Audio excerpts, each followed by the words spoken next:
This is the board game Sleeping Gods. This game is unbelievable.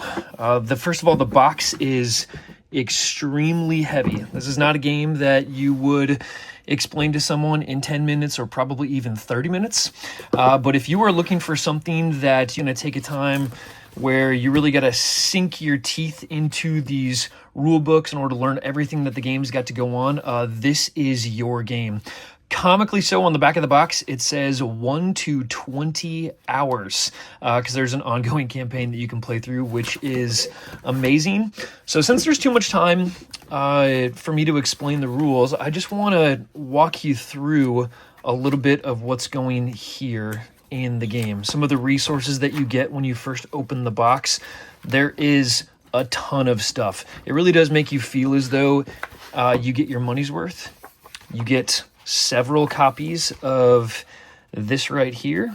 So like notes, get a chance to map things out. And then on the back, here is your journey log. So there are a bunch of copies of this, and you're able to get more online. I've met Ryan, the guy who created this game at Gen Con. Awesome guy. You just love Red Raven games and everything they've put out.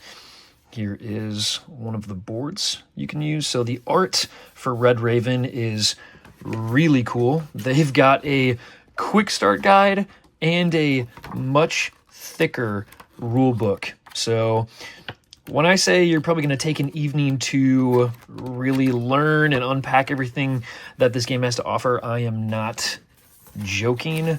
And then you have several of these. See, if you've played other Red Raven games, this will feel familiar, especially if you've played games like Near and Far, maybe.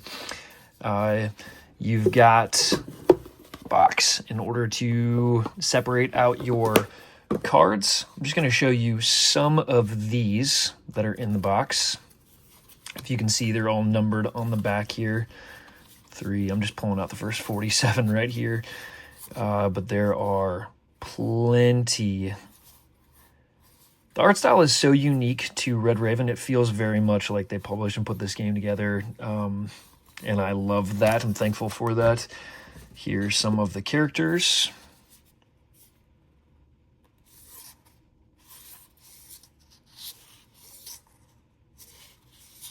You'll know exactly what I'm talking about if you've played any of these other games, just how everything is drawn and written up.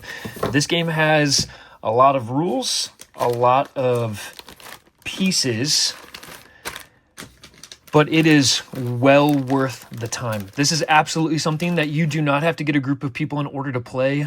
You can play this solo, which I love. Not a ton of people are willing to put in 4 or 7 hours into a game in an evening. If this is something that interests you, man, this is that game.